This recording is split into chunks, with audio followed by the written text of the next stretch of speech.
નમો લોહે સૌહરિહંતાનમ નમો લોહે સૌદાનમ નમો લોહે સૌઆયર્યાન નમો લોહે સૌજાયાનમ નમો લોહે સૌત્રિકાળવતી સાવનમ ઓમકારમિંદુ સંયુક્ત નિત્યમ ધ્યાયંતિ યોગિન કામદમોક્ષનો છે ઓંકારાય નમો નમઃ મંગલમ ભગવાન મંગલમ કુટુંબી મંગલમ કુંડાર્યો જૈન્દ્રમો સુમંગલમ નમઃ સમય સારાય સ્વાનુભૂત્યા ચકાસ્તે ચિત્તવાય ભવાય સર્વમાં વિભાવ નિલધની દાતા.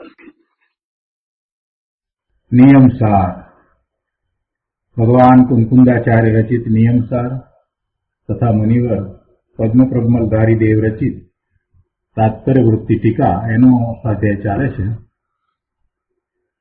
એમાં શુદ્ધ નિશ્ચય પ્રાયશ્ચિત અધિકાર 8મો અધિકાર એની ગાથા 117 પછીથી મુનિરાજ પદ્મપ્રબમલધારી દેવ 5 કળશ કહે છે. તો એ 5 કળશ પૈકીનો 5મો કળશ એટલે કે શ્લોક 188 એનો સ્વાધ્યાય આજે આપણે કરીએ છીએ. 187 સુધી આપણે સ્વાધ્યાય પૂરો કર્યો છે. તો કળશ 188 નમામિ નિત્યમ પરમાત્મ તત્વમ મુનીન્દ્ર ચિંતામ ભુજગ ભાવાસુમ વિમુક્ત કાંતારતિ સૌખ્યમૂલમ વિનષ્ટ સંસાર મૂલમ એતત. 188 શ્લોકના અર્થમાં કહે છે કે મુનિન્દ્રોના ચિત્ત કમળની હૃદય કમળની મુનિન્દ્રોના ચિત્ત કમળની અંદર જેનો વાસ છે, મુનિઓના હૃદય કમળમાં જેનો વાસ છે, મુનિઓના અંતરમાં જેનો વાસ છે, જે વિમુક્તિ રૂપી કાંતાના રતિ સૌખ્યનું મૂળ છે, અર્થાત જે મુક્તિના અતીન્દ્રિય આનંદનું મૂળ છે, મુક્તિના અતીન્દ્રિય આનંદનું મૂળ છે. એટલે મુક્ત દશા પ્રાપ્ત થતા અતીન્દ્રિય અલૌકિક અવ્યાબાદ સુખને આનંદની પ્રાપ્તિ થાય છે. તો એનું જે કારણ છે અને જેણે સંસાર વૃક્ષના મૂળનો વિનાશ કર્યો છે, જેને સંસાર રૂપી વૃક્ષના મૂળનો વિનાશ કર્યો છે, એવા આ પરમાત્મ તત્વને હું નિત્ય નમું છું. 2 પ્રકારના મૂળની વાત લીધી. એક તો મુક્તિના અતીન્દ્રિય આનંદનું મૂળ એટલે મુક્તિના અતીન્દ્રિય આનંદનું કારણ એવું મુક્ત દશા, પોતાની મોક્ષની દશા, એવી મુક્તિની દશાના કારણ એનું મૂળ, એનું કારણ, મૂળ કહો કે કારણ કહો, મુક્તિની અતીન્દ્રિય દશાનું મૂળ એટલે મુક્તિનું કારણ એવું એ મૂળ. અને બીજું મૂળ એવું કહ્યું કે જેને વૃક્ષના મૂળ સાથે સરખાવીને એમ કહ્યું કે જે સંસાર રૂપી વૃક્ષનું મૂળ એટલે મૂળને કાપી નાખતા જેમ પછી વૃક્ષનો નાશ થાય છે, એવી રીતે આ સંસાર રૂપી વૃક્ષના મૂળને નષ્ટ કરતા સમગ્ર સંસારનો નાશ થઈ જાય છે. તો એવું શું છે? અને પાછા એમ પણ કહે છે કે જે મુનિન્દ્રિયોના હૃદય કમળની અંદર જેનો વાસ છે એવું. તો એવું શું છે? તો કે પરમાત્મ તત્વ છે. અને એવા પરમાત્મ તત્વને હું નિત્ય નમું છું. તરફ વાત કરી છે. પેલા એમ કહ્યું કે મુનિન્દ્રોના ચિત્ત કમળની હૃદય કમળની અંદર જેનો વાસ છે એવું આ પરમાત્મ તત્વ. અને પછી પરમાત્મ તત્વ વિશે કહે છે કે જે વિમુક્તિ રૂપી કાંતાના રતિ સૌખ્યનું મૂળ છે એટલે મુક્તિના અતીન્દ્રિય આનંદનું કારણ છે. અને સાથે સાથે નાસ્તિથી વાત કરીએ તો સંસાર રૂપી વૃક્ષના મૂળનો જેણે વિનાશ કર્યો છે એવું આ પરમાત્મ તત્વ એને હું નિત્ય નમું છું. એનો વધુ વિસ્તાર આપણે પૂજ્ય ગુરુદેવ પાસેથી સમજીએ.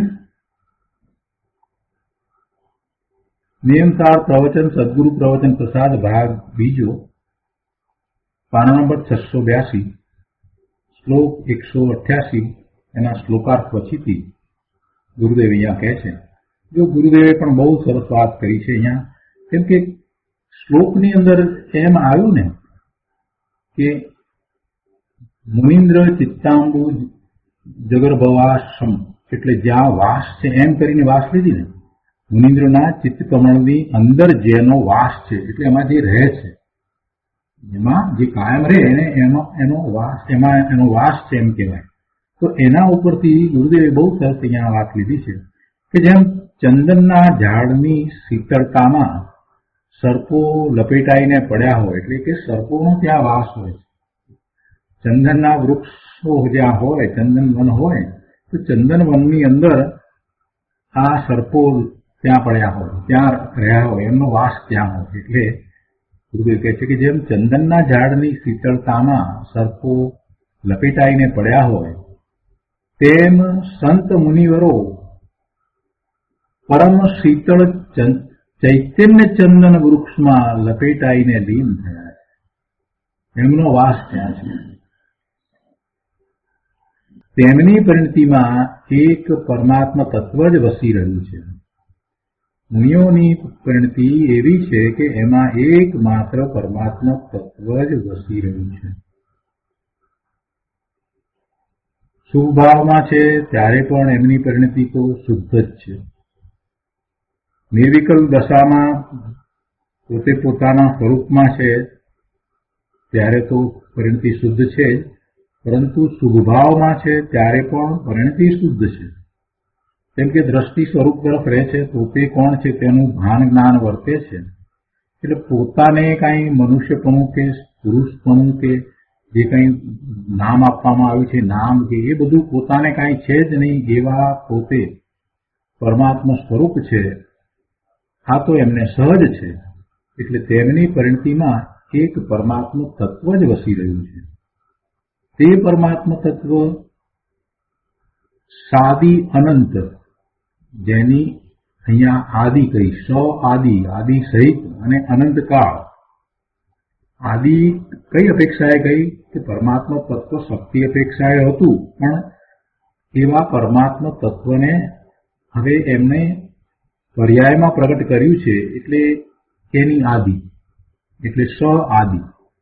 પરમાત્મા તત્વ તો અનાદિ અનંત શક્તિ રૂપે તો અંદરમાં પડ્યું છે, પણ વર્તમાન પર્યાયમાં પ્રગટ કર્યું છે એની આદિ છે, એટલે સાદી. અને પછી એવું તત્વ પ્રગટ કર્યું છે અને એવી જ દશા રહેવાની છે, એટલે એ અનંત કાળ સુધી રહેશે, એટલે સાદી અનંત. તો કહે છે કે તે પરમાત્મા તત્વ સાદી અનંત પરમ આનંદમય મુક્તિનું મૂળ છે. અતિન્દ્રિય અલૌકિક આનંદ જેમાંથી પ્રાપ્ત થાય છે એવી મુક્તિનું કારણ આ પરમાત્મા તત્વ છે, બીજું કઈ બહારમાંથી નથી. પોતાની મુક્તિ પરિણતિ આ પરમાત્મા તત્વમાંથી પ્રગટે છે, એ બહારથી કાંઈ પ્રગટતી નથી. પોતાનું મુક્ત સ્વરૂપ છે તો એવી મુક્ત દશા એને પ્રગટ થાય છે. કુવામાં હોય એ જ અવાડામાં આવે, કુવામાં હોય એ જ અવાડામાં આવે. કુવામાં જે નથી એ કાંઈ અવાડામાં આવતું નથી. એટલે જે અવાડામાં આવ્યું છે એનો અર્થ જ એ છે કે કુવામાં છે. તો મુક્ત દશા જ્યારે પ્રગટ થઈ છે, પૂર્ણ મુક્ત દશા, મોક્ષની દશા પ્રગટ થઈ છે, તો એ અંદરમાં હતી એટલે પ્રગટ થાય છે. એટલે એમાંથી એ આવી છે, એટલે પરમાત્મા તત્વમાંથી એ પ્રગટ થાય છે. પોતાની મુક્તિ પરિણતિ આ પરમાત્મા તત્વમાંથી પ્રગટે છે. તે પરમાત્મા તત્વ સંસાર વૃક્ષના મૂળનો નાશ કરનાર છે. એવા પરમાત્મા તત્વને ઓળખીને એના આશ્રય જતા સંસાર રહેતો નથી. આ પરમાત્મા તત્વનો આશ્રય કરતા સંસાર વૃક્ષના મૂળનો નાશ થાય છે અને મુક્તિની ઉત્પત્તિ થાય છે. સંસાર રૂપી પર્યાય એનો નાશ થવો અને મુક્તિની પર્યાય ઉત્પન્ન થવું એ બંને પરમાત્મા તત્વના આશ્રય જતા થાય છે. પરમાત્મા તત્વ તો ત્રિકાળી એવું ને એવું ધ્રુવ રહે છે, પણ એના આશ્રય જતા આ સંસાર પર્યાયનો નાશ થાય છે અને મુક્તિની પર્યાયનો ઉત્પાદ થાય છે. જો અહીંયા ત્રણેય વસ્તુ આવી ગઈ. પર્યાયના ઉત્પાદ, વ્યય અને ધ્રુવ, ત્રણેય વસ્તુ એમાં આવી જાય છે. ઉત્પાદ, વ્યય અને ધ્રુવ ત્રણેય એમાં આવી જાય છે. ગુરુદેવ અહીંયા સમજાવે છે કે અહીંયા પરસ્પર બે મૂળિયાની વાત કરી છે. એક મુક્તિનું મૂળ એટલે કે અહીંયા એનો અર્થ થાય કારણ. એક મુક્તિનું મૂળ, અથવા તો એમ કહેવું હોય કે મુક્તિરૂપી વૃક્ષનું મૂળ, તો એ એમ પણ કહી શકાય કે જેને કારણે મુક્તિરૂપી વૃક્ષનો ફેલાવ થાય છે એ, એટલે એવું મુક્તિનું મૂળ, મુક્તિનું કારણ. અને બીજું સંસારનું મૂળ કે જેને આ પરમાત્મા તત્વ ઉખેડી નાખનાર છે. મુક્તિનું મૂળ એવા પરમાત્મા તત્વને હું નમું છું, અને એવું જ પરમાત્મા તત્વ કે જે સંસારના મૂળને ઉખેડી નાખનાર છે, એ જ પરમાત્મા તત્વ એને હું નમું છું. મુક્તિનું મૂળ એવા પરમાત્મા તત્વને હું નમું છું અને સંસારનું મૂળ ઉખેડી નાખનાર એવા પરમાત્મા તત્વને હું નમું છું. તો પરમાત્મા તત્વ દ્વારા બે થાય છે. એક તો જેની ઉત્પત્તિ થાય છે, જેની શરૂઆત થાય છે, જેની રચના થાય છે, અને બીજું કે જેનો વ્યય થાય છે, જેનો ધ્વંસ થાય છે, જેનો નાશ થાય છે. એટલે ઉત્પાદ છે, મુક્તિનો ઉત્પાદ છે, અને સંસાર અવસ્થાનો વ્યય છે, નાશ છે. એનું કારણ આ પરમાત્મા તત્વ છે. એ પરમાત્મા તત્વ પોતે ત્રિકાળ ધ્રુવ છે. એમાં કાંઈ ફેર પડતો નથી, એમાં કંઈ વધઘટ થતી નથી, એમાં કંઈ ઉત્પાદ વ્યય થતા નથી. પરમાત્મા તત્વ તો ત્રણેય કાળે એવું ને એવું ધ્રુવ રહે છે. તે મુક્તિના ઉત્પાદનું મૂળ્યું છે અને સંસારનો વ્યય કરનાર છે. એ રીતે ઉત્પાદ, વ્યય, દ્રવ્ય ત્રણેયની વાત અહીંયા મૂકી દીધી છે.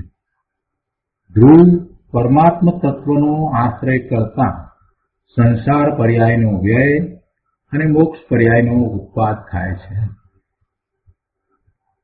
સિદ્ધને અહીં પરમાત્મા તત્વ કહ્યું નથી.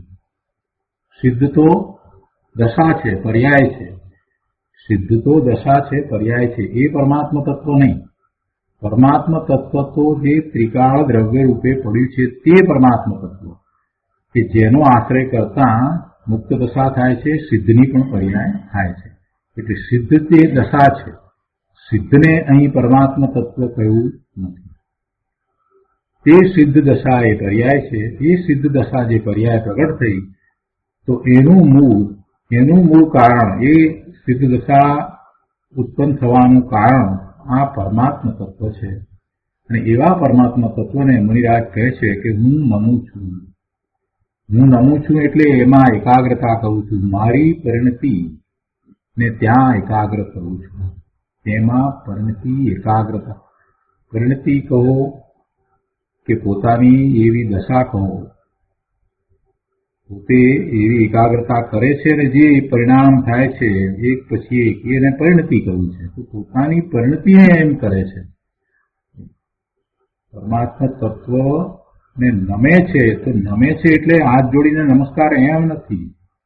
નમવું એટલે એ તરફ ઢળી જવું, પોતાના પરમાત્મા તત્વ તરફ ઢળી જાય છે અને ત્યાં જ પછી રહી જાય છે, ત્યાં એકાગ્રતા કરે છે. એવી પરિણતિ જે થાય છે એ જ મોક્ષ માર્ગના પરિણામ છે. તો આ રીતે શ્લોક 188 પૂરો થાય છે. હવે એના પછીથી કુંતલાચાર્ય ભગવાનની ગાથા 118. 117મી ગાથામાં અનેક પ્રકારના કર્મના ક્ષયની વાત કરી હતી. તપશ્ચરણની વાત લઈ અને એમાં કર્મ ક્ષય થાય છે એ રીતે વાત કરી હતી. અને હવે આ ગાથામાં કહે છે કે વિતરાગી તપશ્ચરણ વડે અનંતાનંત ભવના કર્મો નાશ પામી જાય છે. ત્યાં પણ તપશ્ચરણથી શરૂ કરીને વાત કરી હતી, કર્મક્ષયની વાત કરી હતી. અને અહીંયા હવે આ 118મી ગાથામાં આગળ એ વાત તપશ્ચરણની કરે છે. જો નિશ્ચયથી આ સ્વરૂપ સમજાવ્યું છે. પશ્ચાતાપ નિશ્ચયથી કોને કહેવો? તો આ તપશ્ચરણ જે છે એ નિશ્ચયથી પશ્ચાતાપ છે એમ કહેવું છે. એટલે તપને અહીંયા લીધું છે. પશ્ચાતાપની અંદર તપ લેવામાં આવ્યું. 117માં તપશ્ચરણ થયું અને એ તપશ્ચરણ દ્વારા કર્મ ક્ષય થાય છે અને એ જ નિશ્ચયથી તો આ પ્રાયશ્ચિત છે એમ કહ્યું. એટલે હવે તપની વિશેષ વાત અહીંયા લીધી અને એવી વિતરાગી તપશ્ચરણની જે દશા પ્રગટ થાય છે તો એ દશા એ નિશ્ચયથી એ પ્રત્યાખ્યાન છે, આલોચના છે, પ્રતિક્રમણ છે અને પ્રાયશ્ચિત છે. એ બધું એમાં સમાઈ જાય છે. તો 118મી ગાથા. અનંતાનંત ભવેણ સમજ્ય શુભ અશુભ કમ્મ સંદોહ તવ ચરણેન વિણસ્સદી પાયચ્છિતમ તવમ તમઃ. સંસ્કૃતમાં ગાથા છે. અનંતાનંત ભવેન સમર્જિત શુભાશુભ કર્મ સંદોહ તપશ્ચરણેન વિનશ્યતિ પ્રાયશ્ચિતમ તપસ્ત તસ્માત. ગુજરાતીમાં ગાથા છે. રે ભવ અનંતા અનંતથી અર્જિત શુભાશુભ કર્મ જે તે નાશ પામે તપ થકી, તપ તેથી પ્રાયશ્ચિત. 118મી ગાથા અન્વયાર્થમાં કહે છે કે અનંતાનંત ભવેન એટલે અનંતાનંત ભવો વડે સમર્જિત શુભાશુભ કર્મ સંદોહ એટલે કે ઉપાર્જિત શુભાશુભ કર્મ રાશિ. અનંતાનંત ભવો વડે ઉપાર્જિત શુભાશુભ કર્મ રાશિ. અનંતાનંત ભવોથી જે આ શુભ અને અશુભ કર્મ રાશિનું ઉપાર્જન કરવામાં આવે છે તે શું થાય છે એનું કહે છે કે તપશ્ચરણેન વિનશ્યતિ, તપશ્ચરણથી વિનાશ પામે છે. તસ્માત તપ પ્રાયશ્ચિતમ, તેથી તપ પ્રાયશ્ચિત છે. બહુ સ્પષ્ટ ભાવ આમાં દર્શાવી દીધા છે. મુકુંદાચાર્ય ભગવાનની ગાથાનો જયારે અન્વયાર્થ લઈએ ને ત્યારે એટલું બધું સ્પષ્ટ હોય છે કે અનંતા આનંદ ભવો વડે ઉપાર્જિત આ શુભ અને અશુભ કર્મ રાશિ એ તપશ્ચરણથી નાશ પામે છે અને તેથી એ તપ છે તે પ્રાયશ્ચિત છે. ટીકામાં મુનિરાજ કહે છે કે અહીં આ ગાથામાં પ્રસિદ્ધ શુદ્ધ કારણ પરમાત્મા તત્વમાં સદા અંતર્મુખ રહીને જે પ્રતપન તે તપ અને એ જ પ્રાયશ્ચિત છે. તપને અહીંયા પ્રાયશ્ચિત થયું છે અને કેવું તપ છે એની પણ સાથે વાત કીધી. એ છે કે પ્રસિદ્ધ શુદ્ધ કારણ પરમાત્મા તત્વમાં સદા અંતર્મુખ રહીને જે પ્રતપન એનું નામ તપ. શુદ્ધ કારણ પરમાત્મા તત્વ પોતાનું પરમાત્મા તત્વ જે કારણ પરમાત્મા એમાં સદા અંતર્મુખ રહીને જે પ્રતપન એમાં રહેવું એવું પ્રતપન. તપવું, તપવું એટલે ગરમી એમ નહીં. એવો પુરુષાર્થ વર્તે કે જેને કારણે પોતે એમાંથી બહાર ન આવે. બહારમાં ગમે તેવા ઉત્સર્ગ પરીક્ષા ગમે તે હોય, બહારમાં ગમે તેવા પ્રલોભનો હોય, તે છતાં એનું એને લક્ષણ ન થાય અને પોતે એમાં જ રહે. એ બહુ મોટો પુરુષાર્થ. પોતાના શુદ્ધ કારણ પરમાત્મામાં અંતર્મુખ થઈને એ ત્યાં જ રહે છે. એ પ્રતપન છે. એ પ્રતપનને તપ કહું છું. નિશ્ચયથી પોતાના સ્વરૂપને વિશે સ્થિરતા કરવી અને સર્વ વિકારી ભાવો સર્વ વિકારી પરિણામોથી રહિત એવી દશાને પ્રગટ કરવી એનું નામ તપ છે. એ વખતે બહારમાં ગમે તે ચાલી રહ્યો હોય તે છતાં તેનું લક્ષ પણ ન થાય. પરિસર હોય, ઉત્સર્ગ હોય, ગમે તે હોય, પ્રલોભનો હોય, બધું જ હોય, બધું બહારમાં રહેવું એનું લક્ષ પણ ન થાય. પોતાનો ઉપયોગ સ્વરૂપને વિશે સ્થિર રહે એવું પ્રતપન, એનું નામ તપ અને એ જ પ્રાયશ્ચિત છે. તપની એક વ્યાખ્યા આપણે એમ કરીએ છીએ કે ઈચ્છા નિરોધ તપ.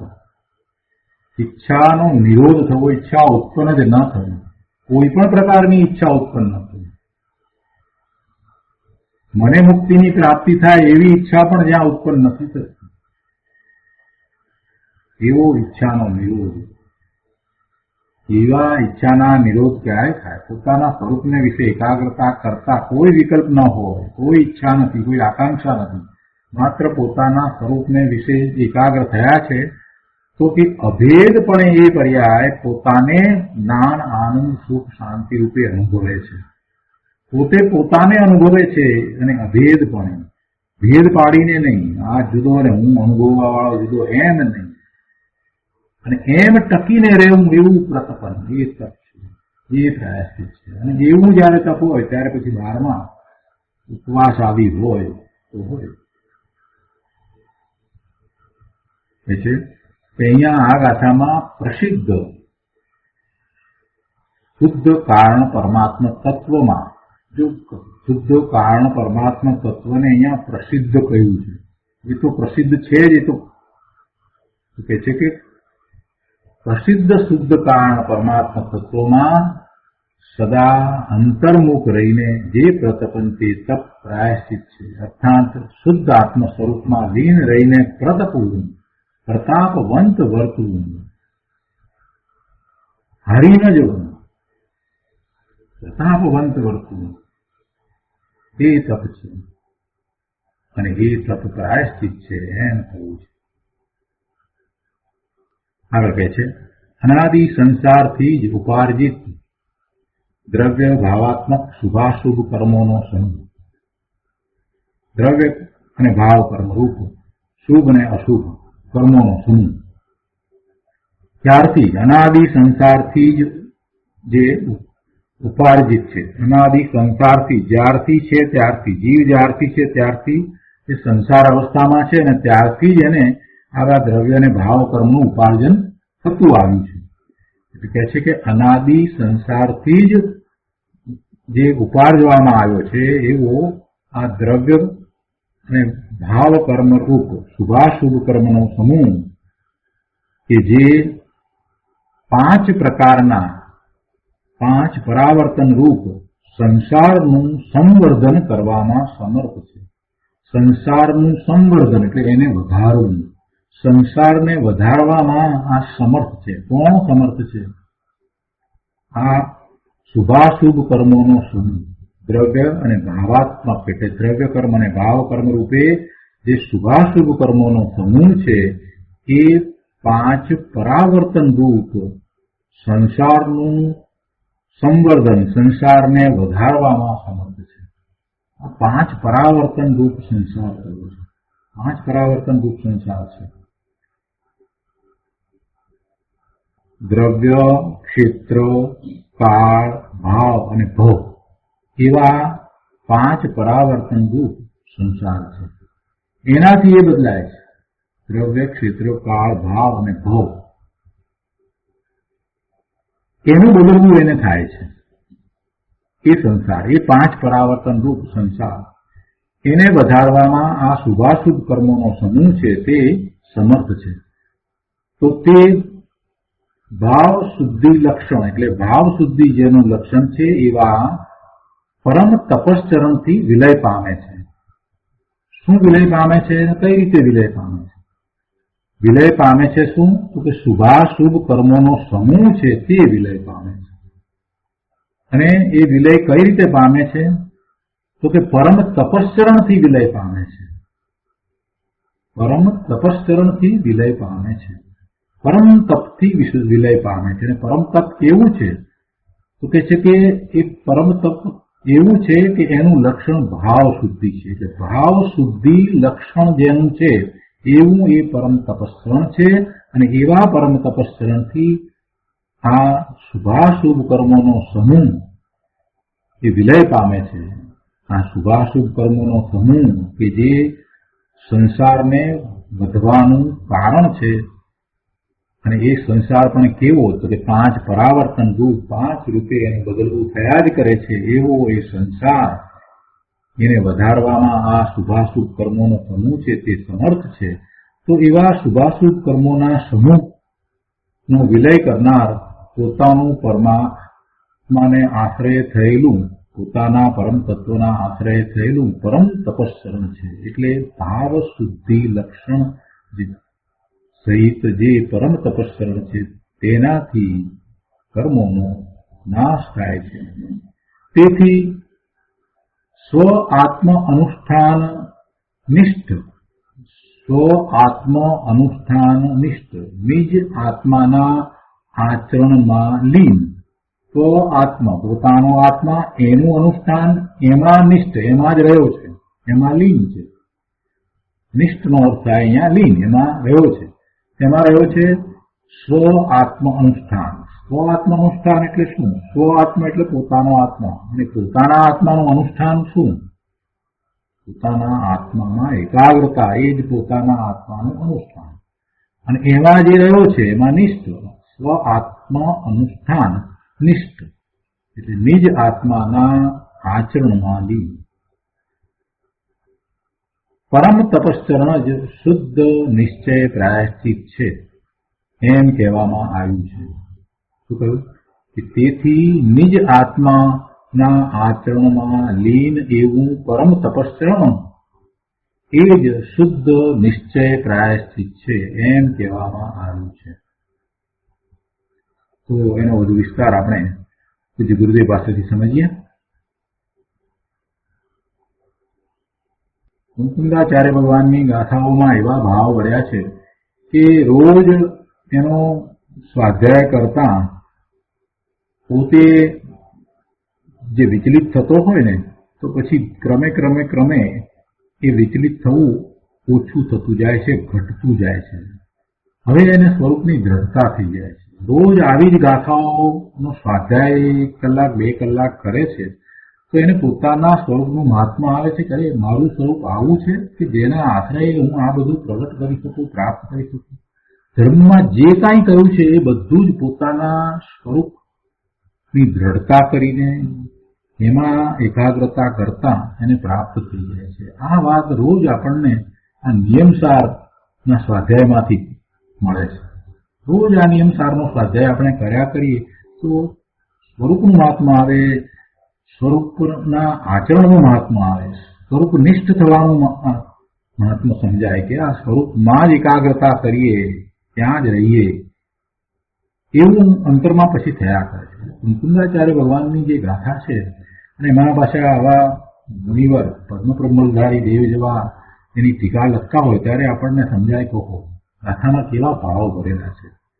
આપણે તો એનો 2 લીટીમાં અર્થ કર્યો કે અનંતા અનંત ભવો વડે જે ઉપાડવામાં આવ્યું છે એવું આ શુભાશુભ કર્મ એ તપથી નાશ પામે છે, એથી એ પ્રાયશ્ચિત છે. પણ એમાં મૂળ વાત શું છે તો મુનિવર સમજાવે છે, અને એનો વિસ્તાર પછી ગુરુદેવ કરે એટલે બાકી શું રહે. તો અહીંયા નિયમસાર પ્રવચન સદગુરુ પ્રવચન પ્રસાદ ભાગ 2 એના પાના નંબર 683 ઉપર અન્યાર્થ પછીથી ગુરુદેવ 118મી ગાથાને સમજાવે છે. ગુરુદેવ કહે છે કે કર્મનો પ્રવાહ અનંતા અનંત ભવથી ચાલ્યો આવે છે. એવું નથી કે પહેલા જીવ શુદ્ધ હતો અને પછી એને કર્મ વળગ્યા. એમ જીવ જ્યારથી છે ત્યારથી એને કર્મ વળગેલા છે. એટલે કર્મનો પ્રવાહ એને અનાદિનો છે, એની કોઈ આદિ નથી. કર્મનો પ્રવાહ અનંતા અનંત ભવથી ચાલ્યો આવે છે. કદી પણ પૂર્વે તે કર્મ પ્રવાહને તોડ્યો નથી. એવા કર્મ પ્રવાહને એને ક્યારેય તોડ્યો નથી. એ પ્રવાહ ચાલ્યો આવે છે. તેથી અનંતા અનંત ભવોથી કર્મનો પ્રવાહ ચાલ્યો આવે છે. એને તોડ્યો નથી, એટલે કર્મ રહિત એ થયો નથી. પણ એમ નથી કે એના એ જ કર્મ છે, એમ નથી. કર્મના બંધ નવા નવા પડ્યા કરે છે. પૂર્વે જે કર્મના બંધ પડ્યા એનો સ્થિતિબંધ પૂરો થતા એ પૂરો થાય છે તો એ પહેલા એ ઉદયમાં આવે છે, ફળ આપે છે અને પછી એ ખરી જાય છે. તો એવો વિપાક તો સમયે સમયે થયા કરે છે. પણ એ કર્મના ઉદયોનું લક્ષ્ય કરીને જીવ નવા કર્મ બાંધે છે. એટલે કર્મનો પ્રવાહ તો ચાલુ જ રહે છે. પૂર્વના પહેલાના કર્મનો એક બાજુ ક્ષય થાય છે અને એની પહેલા બીજા નવા કર્મે બાંધી લે છે. એટલે પ્રવાહ અટકતો નથી. અનાદિનો આવો પ્રવાહ ચાલ્યો આવે છે. એને એના તરફ વિચાર જ નથી કર્યો કે આવા કર્મના પ્રવાહને હું કેમ કરીને તોડું. જેણે એનો વિચાર કર્યો, જેણે એ કર્મના પ્રવાહ દ્વારા સંસાર અવસ્થાથી દુઃખને અનુભવ્યું અને એમ થયું કે આ મને ન હોય, મારું સ્વરૂપ તો કંઈક જુદું હોવું જોઈએ, એ ધર્મ માર્ગે વળ્યા અને એમણે એ પ્રવાહને તોડ્યો અને એ મુક્તિને પામ્યા.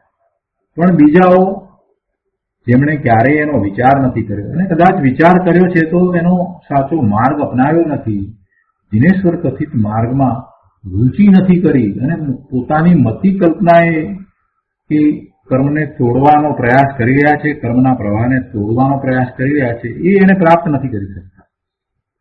એવા મુક્તિના માર્ગને પ્રાપ્ત નથી કરી શકતા. એટલે કદી પણ પૂર્વે એ કર્મ પ્રવાહને આ જીવે તોડ્યો. તેથી એ અનંતા અનંત ભવોથી કર્મનો પ્રવાહ ચાલ્યો આવે છે. આત્મા અખંડ સદસ્યપણે ધ્રુવ અનાદિથી ચાલ્યો આવે છે. આત્મા અખંડ છે અને સદસ્યપણે એટલે એવો ને એવો જ ધ્રુવ અનાદિથી ચાલ્યો આવે છે. અને કર્મનો પ્રવાહ ખંડ ખંડપણે અનાદિથી ચાલ્યો આવે છે. કર્મનો પ્રવાહ છે પણ એક પ્રવાહ ખંડ ખંડપણે, ક્યારેક શુભ ભાવ વિશેષ હોય તો પુણ્ય કર્મ વધારે હોય ને ક્યારેક અશુભ ભાવ વિશેષ હોય તો પાપના કર્મ વધારે હોય. જુદા જુદા કર્મની પ્રકૃતિઓના જે સ્થિતિબંધ છે એ પણ જુદા જુદા પ્રમાણમાં થયા કરે, પણ કર્મ તો રહે જ, એટલે પ્રવાહ તો રહે જ. એટલે એ ખંડ ખંડપણે અનાદિથી ચાલ્યો આવે છે. પૂર્વના કર્મોનો નાશ થાય છે, એ પહેલા નવા કર્મ પાછા બંધાઈ ગયા આવે છે, એટલે પ્રવાહ તો ચાલ્યો આવે છે. પણ એ ખંડ ખંડપણે એક સરખો નથી. એક સરખું તો પોતાનું ધ્રુવ ત્રિકાળ શુદ્ધ સ્વરૂપ જ છે. એટલે કહે છે કે આત્મા અખંડ સદસ્યપણે ધ્રુવ એવો એ અનાદિથી છે અને એની સાથે આ કર્મનો પ્રવાહ ખંડ ખંડપણે અનાદિથી ચાલ્યો આવે છે. જો એ એની સાથે છે, એનાથી તો જુદો છે. એની સાથે છે એટલે એનાથી એ જુદો થઈ શકે એમ છે. એ કર્મ રહિત દશાને પ્રગટ કરી શકે એવો છે. બે પ્રવાહ છે. પોતાનો પ્રવાહ છે, પોતે ધ્રુવ અનાદિથી એવો ને એવું સદસ્યપણે અનંત ગુણનું એક રૂપ પરિણમન અંદરમાં ચાલી રહ્યું છે. એવું ને એવું જ હંમેશા ચાલી રહ્યું છે. એટલે એ અનાદિથી એક તરફ ચાલી રહ્યું છે અને બીજી તરફ એની સાથે આ કર્મના બંધ એની નજીકમાં જ એને જ એના ભાવોને કારણે થયા છે. એટલે એવો કર્મના પ્રવાહ ખંડ ખંડપણે એવો કર્મનો પ્રવાહ એ પણ સાથે છે. આગળ કહે છે કે કોઈની પાસે 70 ક્રોડાક્રોડીથી વિશેષ સ્થિતિનું કર્મ ન હોય, એટલે 70 ક્રોડાક્રોડી સાગરોપમથી વધારે સ્થિતિનો કર્મ બનતો હોતો નથી. એટલે એનો અર્થ એ થયો કે અનાદિથી એનું એ જ કર્મ બંધ. કોઈ પણ કર્મબંધનો વિચાર કરીએ તો વધારે કર્મબંધની સ્થિતિ કેટલી હોય તો 70 ક્રોડાક્રોડી સાગરોપમ. એ કોની એટલી સ્થિતિ હોય છે? મોહનીય કર્મની. મોહનીય કર્મની જે સ્થિતિ, ઉત્કૃષ્ટ સ્થિતિ દરેક કર્મની, એટલે વધારે એનો સ્થિતિબંધ કેટલા કાળમાં પડે એ અહીંયા ઘણા શાસ્ત્રોમાં આપેલું છે. મોક્ષ માર્ગ એટલે અહીંયા મોક્ષ શાસ્ત્રમાં પણ આપેલું છે. કર્મના બધા જ ગ્રંથોની અંદર પણ એ બધા જુદા જુદા કર્મોની સ્થિતિના બંધ ઉત્કૃષ્ટ કેટલા પડે અને જગતને ઓછામાં ઓછા કેટલા પડે એ બંને આપેલા જ હોય છે. એમાં આ એક કર્મ એવું છે મોહનીય કર્મ કે જેની વધારેમાં વધારે સ્થિતિ 70 કોડાકોડી સાગરોપમની હોય. કોઈ બીજા કર્મની એટલી 70 કોડાકોડી સાગરોપમની સ્થિતિ થતી નથી. અહીંયા આ વાત નીકળી છે એટલે આપણે બીજાની સ્થિતિ પણ સમજી લઈએ કે વધારેમાં વધારે ઉત્કૃષ્ટ સ્થિતિ વધારેમાં વધારે કેટલા કાળની સ્થિતિ હોઈ શકે. તો આ મોહની કર્મ એવું છે કે જેની 70 કોડાકોડી સાગરોપમ, 1 કરોડ ગુણ્યા 1 કરોડ એટલે કોડાકોડી, અને એવા સાગરોપમ છે. 70 કોડાકોડી સાગરોપમની સ્થિતિ હોય. આયુષ્યનો વિચાર કરીએ તો કેટલું હોય? આયુષ વધારેમાં વધારે આયુષ કેટલું હોય? 33 સાગરોપમનું આયુષ્ય. દેવનું ઉત્કૃષ્ટ આયુષ્ય 33 સાગરોપમનું હોય, અને 7મી નરકે પણ એટલું જ 33 સાગરોપમનું આયુષ્ય હોય.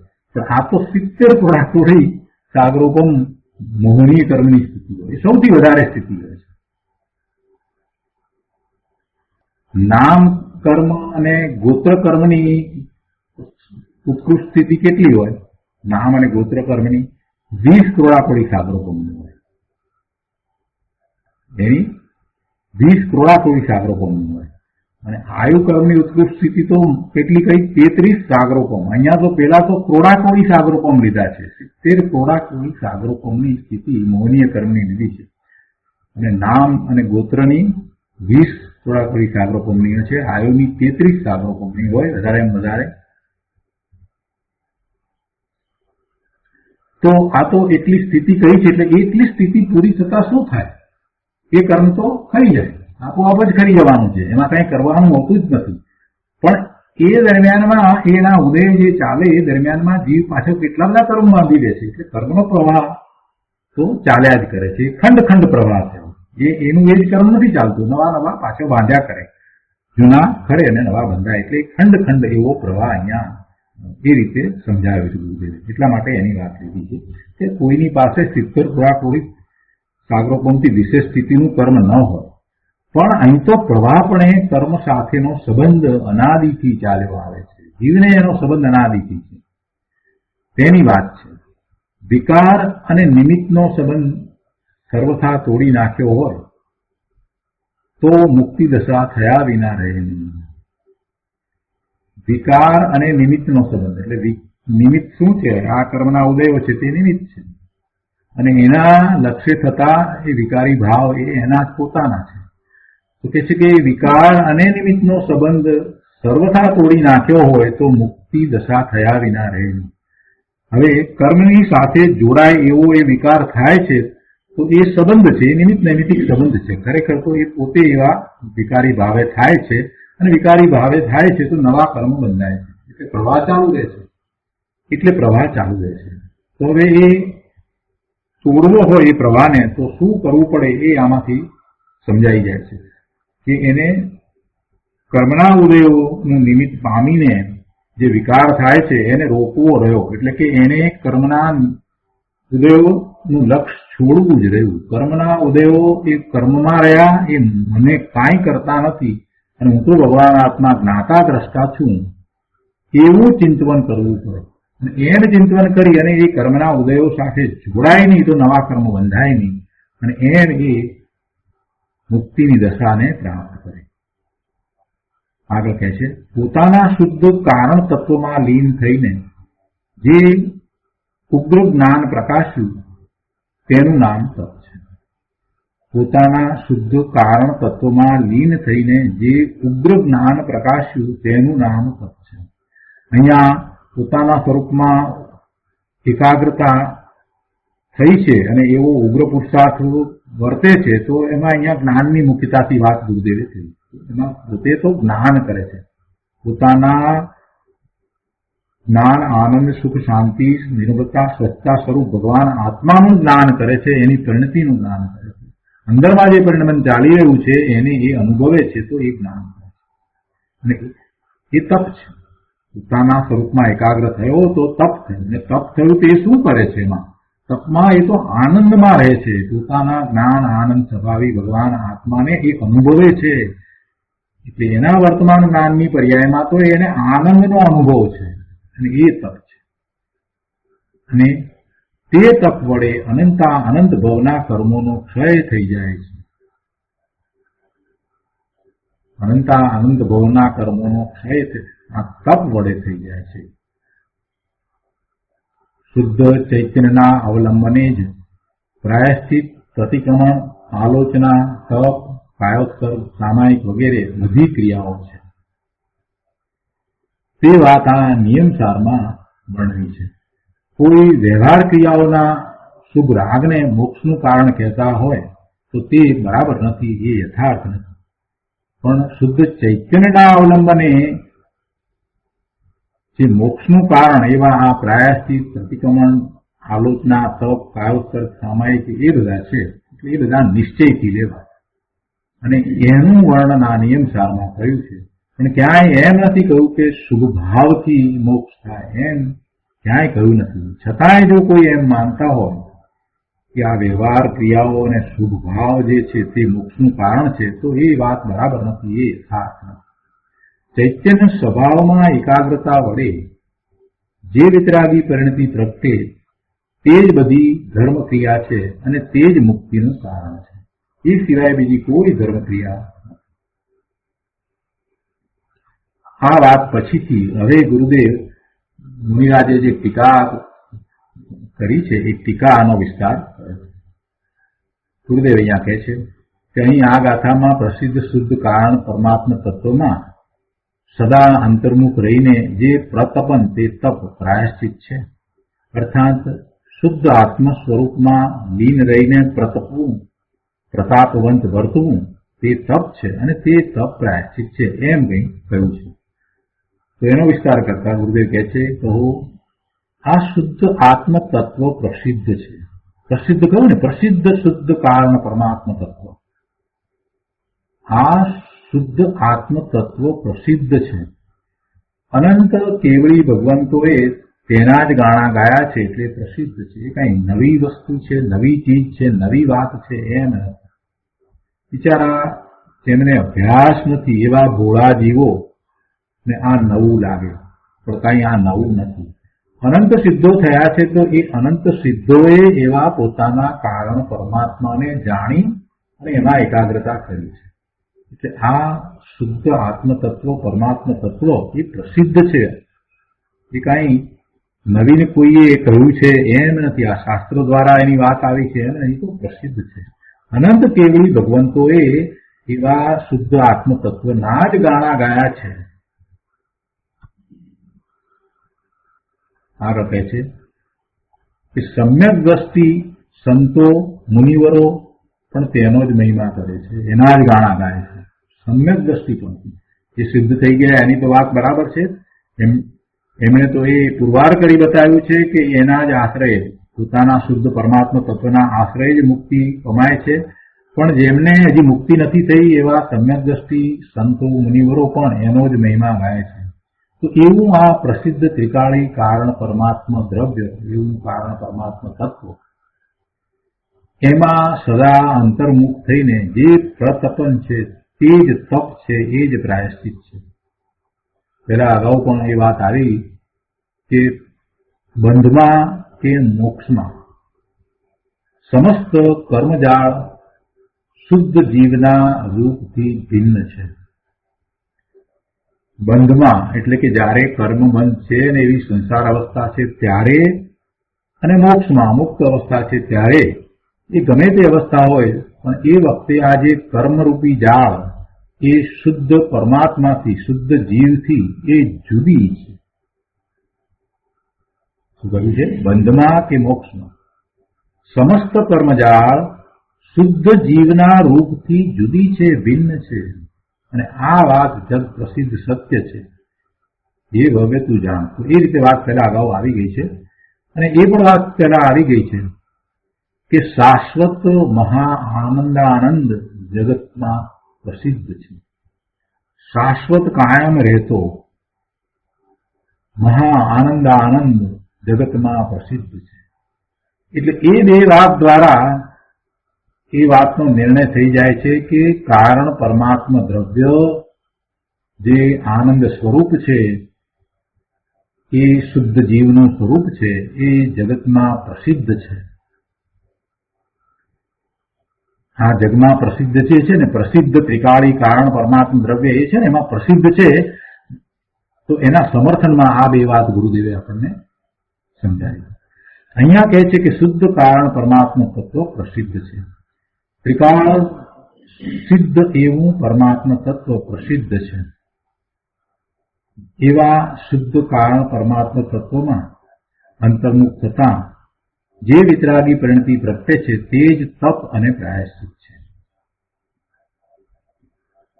આગળ કહે છે કે શુભ અશુભ ભાવ કર્મ તેમજ દ્રવ્ય કર્મ અનાદિ સંસારથી ચાલ્યા આવે છે.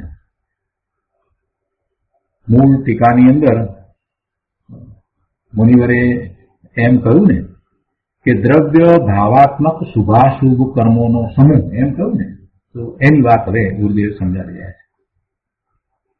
શુભ અશુભ ભાવ કર્મ તેમજ દ્રવ્ય કર્મ અનાદિ સંસારથી ચાલ્યા આવે છે. તેનાથી જીવને દ્રવ્ય, ક્ષેત્રો, કાળ, ભવ, ભાવ એવા પંચ પરાવર્તન રૂપ પરિભ્રમણ થાય છે. જીવનું બદલાવું જે થાય છે, પરિભ્રમણ થાય છે, તો પરિભ્રમણમાં એને જે બદલાવું થાય છે, આપણે પરિભ્રમણ એટલે એનો અર્થ શું કરીએ છીએ કે એનું બદલાવું થાય છે. તો બદલાવું કયા કયા પ્રકારે કઈ કઈ રીતે થાય છે, શું શું બદલે છે, તો કે આ 5 થી બદલવું થાય છે. એટલે એને પંચ પરાવર્તન રૂપ પરિભ્રમણ કહેવામાં આવે છે. દ્રવ્યથી બદલવું, ક્ષેત્રથી બદલવું, કાળથી બદલવું, ભવથી બદલવું, ભાવથી બદલવું, એવું જીવને અનાદિનું પરિભ્રમણ પંચ પરાવર્તન રૂપ થઈ રહ્યું છે. સંસાર અવસ્થામાં આવું પંચ પરાવર્તન રૂપ પરિભ્રમણ થઈ રહ્યું છે. આત્માના શુદ્ધ ભાવરૂપી તપ વડે તેનો નાશ થઈ જાય છે. આવું દુઃખરૂપ પંચ પરાવર્તન રૂપ પરિભ્રમણ, કેમ કે એમાં તો દરેક વખતે જુદું જુદું મળે, બધું બધી રીતે અનુકૂળતાઓ મળે છે એવું થોડું છે. વર્તમાનમાં આ વખતે આપણને આ ભાવમાં આ બધી અનુકૂળતાઓ મળી. હવે અહીંથી બીજો ભાવ થાય ત્યારે એમાંની કેટલીક અનુકૂળતા હોય, કેટલીક ન હોય, કેટલીક વધારે પ્રતિકૂળતા હોય, કેટલીક ઓછી પ્રતિકૂળતા હોય, જુદું હોય, બધું બદલાયું હોય. એ બદલાયા જ કરે છે, ક્યાં એક સરખું રહે છે. એકના એક ભાવની અંદર કેટલું બધું બદલાઈ જાય છે. એટલે જે બદલવું થયા કરે છે અને કાંઈ એક સરખું રહેતું જ નથી. પ્રતિકૂળતા, અનુકૂળતા હોય, બધું બદલાયા કરે છે. અને પ્રતિકૂળતાઓ વિશેષ છે, અનુકૂળતાઓ તો બહુ જ ઓછી મળે છે.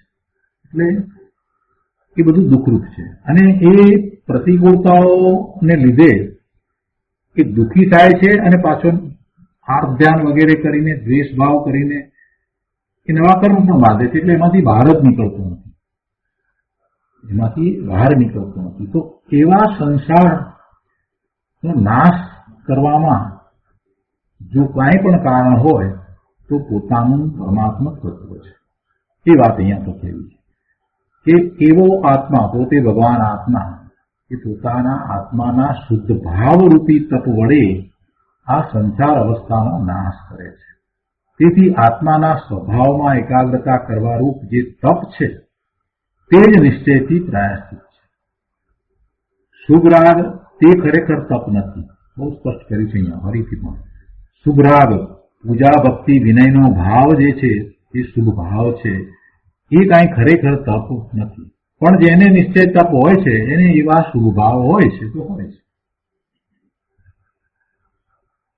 શુભ રાગ તે ખરેખર તપ નથી, પણ પ્રસિદ્ધ એવો જે પોતાનો કારણ પરમાત્મા છે તેમાં લીન થવું તે જ પરમ તપ છે. અને તે તપ વડે અનાદિના કર્મોનો ક્ષય થઈ જાય છે. તેથી તે જ નિયમથી પ્રાયશ્ચિત છે.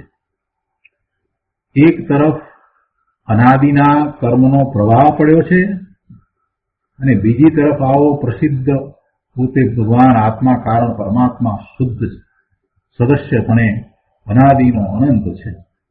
બે છે, પેલું પણ અનાદિથી છે ને આ પણ અનાદિ. પણ પેલો કર્મનો પ્રવાહ છે તે અનાદિ અનંત નથી, અનાદિ અંત છે, એનો અંત આવે છે. પણ આ જે પ્રસિદ્ધ એવો શુદ્ધ કારણ પરમાત્મા છે એ અનાદિ અનંત છે. એક તરફ અનાદિના કર્મનો પ્રવાહ અને આ બીજી તરફ પ્રસિદ્ધ એવો શુદ્ધ કારણ પરમાત્મા છે તે સદસ્યપણે અનાદિ અનંત છે. તો તે સ્વભાવની ભાવનામાં પોતાનો કારણ પરમાત્મા એની ભાવનામાં એની એકાગ્રતા કરતા તથા અનાદિ કર્મ પ્રવાહનો નાશ થઈને મુક્તિ પ્રાપ્ત થાય છે. સ્વભાવની ભાવનામાં એકાગ્ર થતા અનાદિ કર્મ પ્રવાહનો નાશ થઈ જાય છે. કેમ કે કર્મ પ્રવાહ છે એ અનાદિનો છે, છતાં પણ એ અંત છે, એ અંત સહિત છે, એનો અંત આવે જ છે. જેને સ્વરૂપનું લક્ષ થાય, સ્વરૂપની એકાગ્રતા થાય, એને એવા કર્મના પ્રવાહનો અંત આવ્યા વિના રહેતો જ નથી. જે બંધના કારણો હોય તેને છેદનારો આ શુદ્ધ ભાવ છે અને એવા શુદ્ધ ભાવને લીધે મુક્તિની પ્રાપ્તિ અવશ્ય થાય જ છે. એ શુદ્ધ ભાવ છે તે જ મોક્ષનું કારણ છે. જે કારણ બંધના દેહ બંધનો પંથ, તે કારણ છેદક દશા મોક્ષ પંથ ભવન. કૃપાળુદેવે પણ કહ્યું છે જે કારણ બંધના દેહ બંધનો પંથ, જે કારણે બંધ પડે છે એ બંધનો જ પંથ છે. એ શુભ ભાવ હોય તો પણ એ બંધનો જ પંથ છે. એનાથી કાંઈ છૂટાતું નથી. જે કારણ બંધના છે, શુભ ભાવ હોય કે અશુભ ભાવ હોય, એ બધા ભાવો જે છે તે બંધના કારણ છે. તો એ બંધના કારણ એ બંધનો માર્ગ બને છે, મુક્તિનો માર્ગ બનતો નથી. તે બંધનો પંથ અને તે કારણ છેદતા, એ બંધના કારણને છેદતા મોક્ષનો પંથ થાય છે, મોક્ષની પ્રાપ્તિ થાય છે. એટલે કે તે કારણ છેદક દશા મોક્ષ પંથ ભવન, એમ ભવનો અંત થાય છે. મિથ્યાત્વ, રાગ, દ્વેષ તે સંસારનું કારણ છે અને શુદ્ધ કારણ પરમાત્મા તત્વના શ્રદ્ધા જ્ઞાન કરીને તેમાં જ લીન થવું તે મુક્તિનું કારણ છે, તે મોક્ષ પંથ છે. આ રીતે સ્વ આત્માના અનુષ્ઠાનમાં લીન થવું તે તપ છે, તે પ્રાયશ્ચિત છે. સચ્ચિદાનંદ ભગવાન ત્રિકાળ જ્ઞાયક મૂર્તિ છે, તેને ઓળખીને તેની ભાવનામાં રહેવું તે જ તપ છે અને તે જ શુદ્ધ પ્રાયશ્ચિત છે. તો આ રીતે આ 118મી ગાથા અહીંયા પૂરી થાય છે. હવે આ ગાથા પૂરી કરતા મુનિરાજ પદ્મપ્રમોલધારી દેવ એક કળશ કહે છે. જ્ઞાન આનંદ સ્વરૂપમાં લીનતારૂપ આવા શુદ્ધ તપ સિવાય બીજું કોઈ પ્રાયશ્ચિત નથી, એમ હવે આ શ્લોકમાં કહે છે. તો શ્લોક 189. પ્રાયશ્ચિતમ ન પુનર્પરમ કર્મ કર્મ ક્ષયાર્થમ રાહુ સંતસ્તપ ઇતિ ચિદાનંદ પિયુષ પૂર્ણમ આ સંસારા રૂપ ચિત્ત મત કર્મ કાંતાર વહની જ્વાલાજાલમ સમ સુખમયમ પ્રાભૃતમ મોક્ષ લક્ષ્ય. 189માં શ્લોકના અર્થમાં કહે છે કે જે તપ અનાદિ સંસારથી સમૃદ્ધ થયેલી કર્મોની મહાઅટવીને બાળી નાખવા માટે અગ્નિની જ્વાળાના સમૂહ સમાન છે. કર્મની અટવી, કર્મની મહાઅટવી, એનું જંગલ, કર્મનું જંગલ જે અનાદિનું છે, જેને લીધે આ સંસાર છે, તો એને બાળી નાખવા માટે આ તપ છે. એટલે કે જે એટલે કે તપ અનાદિ સંસારથી સમૃદ્ધ થયેલી કર્મોની મહાઅટવીને બાળી નાખવા માટે અગ્નિની જ્વાળાના સમૂહ સમાન છે, સમસુખમય છે અને મોક્ષ લક્ષ્મી માટેની ભેટ છે. તે ચિદાનંદ રૂપી અમૃતથી ભરેલા તપને સંતો કર્મક્ષય કરનારું પ્રાયશ્ચિત કહે છે, પરંતુ અન્ય કોઈ કાર્યને નહીં, બીજા કોઈ કાર્યને મોક્ષ દેનારું કહેતા નથી, આ કર્મોના નાશ કરનારું કહેતા નથી. તપને જ ચિદાનંદ રૂપી અમૃતથી ભરેલા તપને, એટલે કે એવા ભગવાન આત્માના આશ્રય જે પ્રગટ થાય છે એવું જે તપ છે એને જ કર્મક્ષયનું કારણ કહ્યું છે અને એને જ પ્રાયશ્ચિત કહ્યું છે, અન્ય બીજાને નથી કહ્યું. આ શ્લોકનો વિસ્તાર કરતા ગુરુદેવ સમજાવે છે શ્લોકાર્થ પછીથી કે અનાદિ સંસારથી કર્મોની અટવી સમૃદ્ધ થયેલી છે. જો અનાદિથી છે ને એટલે જંગલ વધારે ને વધારે ઘાટું થતું જાય. ઘણો કાળ ગયો હોય એ જંગલ ખૂબ ઘાટું હોય. આપણને આ સંસાર અનાદિનો છે ને એ એટલો ઘાટ થઈ ગયો છે એને કેટલે ઘણા તો કલ્પના નથી આવતી કે આ સંસાર વિના એનું અસ્તિત્વ હોય. અનાદિ સંસારથી કર્મોની અટવી સમૃદ્ધ થયેલી છે એટલે એને વિચારે નથી આવતો કે આને એ પોતે દૂર કરી શકે. આવું જંગલ એનો નાશ કેવી રીતે થાય? અનાદિથી છે ને એટલે આ કર્મો અનાદિના કેવી રીતે જાય? ઘણા તો એમ થાય કે એ તો શક્ય જ નથી એવું લાગે. એટલે આપણે તો શુભ કર્મ કરો અને સારી ગતિ થાય, બિચારા એમાં જ ટકી પડ્યા છે. સમૃદ્ધ થયેલી છે શબ્દ અહીંયા મૂક્યો છે. અનાદિ સંસારથી કર્મોની અટવી સમૃદ્ધ થયેલી છે. એને બાળી નાખવા માટે ઉપાય છે, ગમે તેવી હોય તો પણ એને બાળી નાખનારો ઉપાય છે. એ શાશ્વત નથી ને, એને સ્થિતિ બંધ છે ને એટલે એનો ક્ષય કરી શકાય. એ અટવી કેવી છે? એ એક સરખી રહી નથી. એમાં જે પૂર્વના કર્મો જે છે એનો ક્ષય થાય ને નવા કર્મો પાછા બંધાય છે એટલે એનો ક્ષય થઈ શકે છે. તો તેને બાળી નાખવા માટે આ શુદ્ધ આત્માનું તપ મહાઅગ્નિની જ્વાળાના સમૂહ સમાન છે. જંગલમાં દવ લાગે તો આખું જંગલ બળી જાય. તો એવું આ તપ છે. તે તપ સમસુખમય છે. જો એ તપ જે છે એ તપ કરે છે એટલે એમાં કઈ એને દુઃખ નથી થતું, એ સુખમય છે. જ્ઞાની મહાપુરુષો મુનિઓને જે જયારે આવું તપ હોય છે તો એ આનંદની દશામાં હોય છે. એ અંદરમાં તો આનંદને અનુભવે છે. કઈ વ્યાકુળતાને, વ્યગ્રતાને, દુઃખને એ અનુભવતા નથી. એ તો આનંદને અનુભવે છે. તે તપ સમસુખમય છે. ઉપશાંત રસમાં લીનતા વડે કર્મનો ક્ષય થાય છે. ઉપશાંત રસમાં એ લીન થયા છે એવું એ તપ છે અને એમ થતા કર્મનો ક્ષય થાય છે. જેમાં ક્લેશ અને દુઃખ લાગે એ તપ નથી હોતું, એમાં આનંદ હોય છે. ચૈતન્યના આનંદમાં લીનતા રૂપ તપ છે, શાંતિ છે. ચૈતન્યના આનંદમાં લીનતા રૂપ તપની અંદર શાંતિ શાંતિ શાંતિ છે, સહજ ક્ષમતા છે. આવું તપશ્ચરણ, આવું તપ મોક્ષ લક્ષ્મી માટેની ભેટ છે. આવું તપશ્ચરણ એ કર્મનો નાશ કરવા વાળું છે અને મોક્ષરૂપી લક્ષ્મીની પ્રાપ્તિ કરાવનારું છે. ચૈતન્યમાં લીનતા રૂપ આવા તપની ભેટ કરે તેને મોક્ષ લક્ષ્મી મળ્યા વિના રહે નહીં. આ તપ ચિદાનંદ રૂપી અમૃતનું ભેટણું છે. આ તપ ચિદાનંદ રૂપી અમૃતની પ્રાપ્તિ કરાવનારું છે. સિદ્ધ ભગવાન જેવો આનંદ તેમાં ભરેલો છે. સિદ્ધ ભગવાનને જેવો આનંદ છે એવો જ આનંદ આવા તપમાં પ્રાપ્ત થાય છે.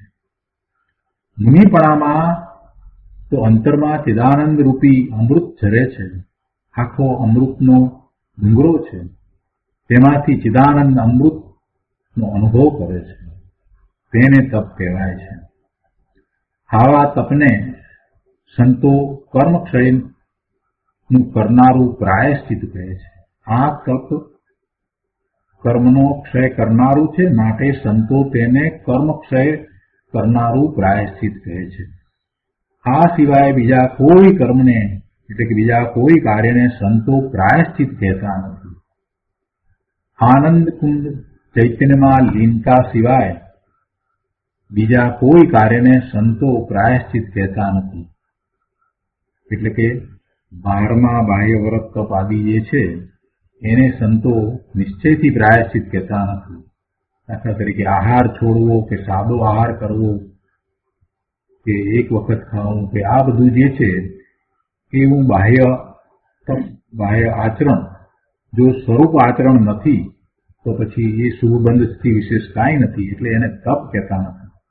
કેમ કે એનાથી કર્મની નિજરા થતી નથી, કર્મનો ક્ષય થતો નથી. આહાર છોડવો કે સાદો આહાર કરવો એનું નામ તપ નથી. સ્વરૂપ સ્થિતિપૂર્વક આહારનો ત્યાગ હોય તો ત્યાં પણ સ્વરૂપ સ્થિરતા તે જ તપ છે.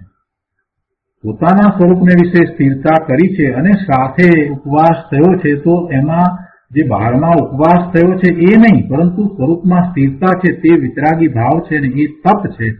અને સાથે જે આહાર ન લેવાનો શુભ વિકલ્પ છે તે પુણ્યબંધનું કારણ છે. આહારનો ત્યાગ થયો તે કાંઈ તપ. ચિદાનંદ સ્વરૂપ આત્માનું ભાન કરીને તેમાં લીન થવું, તેમાં જ તપ અને પ્રાયશ્ચિત આદિ બધા ધર્મની ક્રિયાઓ આવી જાય, એટલે બધી ધર્મ ક્રિયાઓ આવી જાય છે. ચિદાનંદ સ્વરૂપ આત્માનું ભાન કરી તેમાં લીન થવું, તેમાં જ તપ અને પ્રાયશ્ચિત આદિ બધી ધર્મ ક્રિયાઓ આવી જાય છે. આ સિવાય બહારની કોઈ ક્રિયામાં કે સ્વરૂપ ભાવમાં પ્રાયશ્ચિત નથી કે તપ નથી. અનંતકાળના પરિભ્રમણનો નાશ કરવામાં સમર્થ એવું શુદ્ધ આત્મામાં એકાગ્રતારૂપ તપ તે જ પ્રાયશ્ચિત છે. આ મુનિની વાત છે, પણ મુનિ થયા વિના મુક્તિ થશે કોની? મુક્તિ થશે ક્યાંથી? એટલે મુનિ થયા વિના તો મુક્તિ થવાની નથી. ભલે મુનિની વાત છે પણ એ બધાને માટે છે. માટે મુનિ દશાને પહેલા ઓળખવી જોઈએ. ગૃહસ્થોએ તેની ઓળખાણ કરીને સમ્યક દર્શન અને સમ્યક જ્ઞાનપૂર્વક તેની ભાવના ભાવવી જોઈએ. તે વિના મુનિ દશા થાય નહીં અને મુનિ દશા વિના મુક્તિ હોય નહીં. સમ્યક દર્શન સમ્યક જ્ઞાન વિના મુનિ દશા લઈ લે તો એ સાચી મુનિ દશા નથી. તો આ રીતે શ્લોક 189 અહીંયા આપણે પૂરો કરીએ છીએ. આજનો સ્વાધ્યાય અહીંયા સુધી રાખીએ છીએ. હવે સુખધામ બોલીએ. સુખધામ